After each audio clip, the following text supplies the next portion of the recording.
Sweeny, do you think Judge coming back to the Yankees after hearing Passan's report is more of a sure thing now?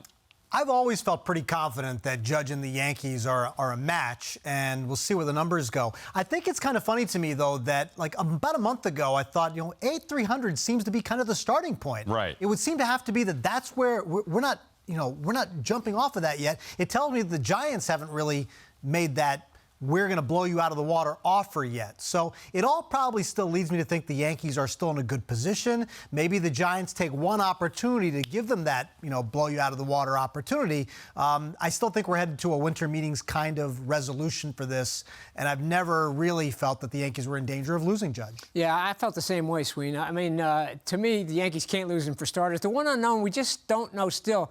Does Judge really want to go back there? Does that mean something to him, go back to California? Or is he just trying to get the most money he can out of the Yankees? The one thing is, I would have thought if I know the Giants, the GM said they could make any offer, match any offer, go as high as they wanted, but I would think there'd be a little bit more leaking out of there if they were offering a huge amount of money. I haven't heard that come out of San Francisco so far. Hey, we'll see. You just never know until these things are done. But I got to feel like it's going to go 8 to 320 at the very least to get Judge. And I still think he's coming back. The Yankees just can't afford to let him go. Yeah, and look, California. I mean, come on. Who wants to go to California, especially once you've experienced New York? I don't care if that's home or not. You don't go back to California. But I'm with you guys that the starting point always seemed to be $300 million, which means the Giants, when they talk big and start talking about, well, we're not going to be outbid. Yeah.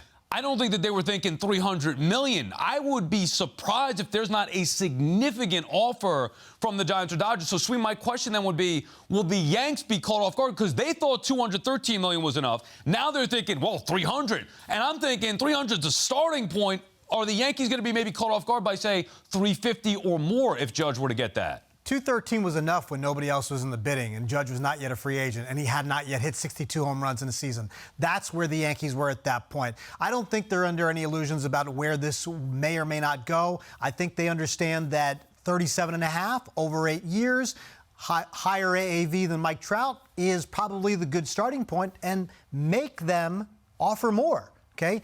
Giants, Dodgers, somebody else, make them say it's going to take more. I think the Yankees understand they're in a position where they might have to go farther than that. Right now, they haven't been pushed there. I don't think anything makes them uncomfortable at this point, unless you're saying, okay, the Giants are coming in at 10 years and $400 million. Yeah. Okay, but I think we all kind of thought that that's where the Giants were going to maybe have to go. Correct. Yeah. And especially at an early stage. You would think they would know that, too, but right. We'll see. Again, you just never know. But to the Yankees, he's worth so much in terms of not only what he means to that team, but in terms of revenue, brings in, jerseys, everything else that he means to his franchise now. That's why I think if you're going to a certain level, if you're House time there, you got to go whatever it takes to bring him back. And I still think he basically said he's going to do that. We'll see. I mean, you never know where the bidding could go in something like this, but I just think, I don't know. I get the feeling that the Giants aren't going to take it to an obscene level. I still don't think there's anything really surprising so far that's taken us to this point. I mean, Judge a couple of weeks ago said, he wanted to get the process started, so we knew he was going to go through with it. Right. He said that these things usually take place until the winter meetings. So, I mean, we're not there yet.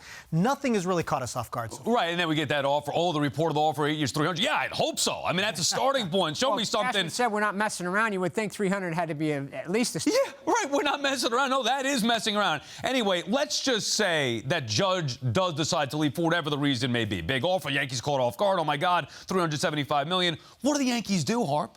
Well, they'd have to pivot for sure, and there's not an outfielder out there. I mean, you could bring in Brandon Nimmo, but he's not a guy to replace Judge. He's a guy that's just going to help you. I think, to me, I'd go get Carlos Correa. I'd put him at shortstop. You can move him to third in a couple years. You can still keep these shortstop prospects on the rise and maybe play one at second base or something. I think Correa's a guy who's done it in the postseason for a team that's won a championship, and that's what the Yankees have been missing, guys that have performed in the postseason. I think he would matter. If you don't do that, the only other way is try and overwhelm teams with pitching. Maybe go get a Rodon, somebody like that, add that to Cole, and go with pitching the way Astros have.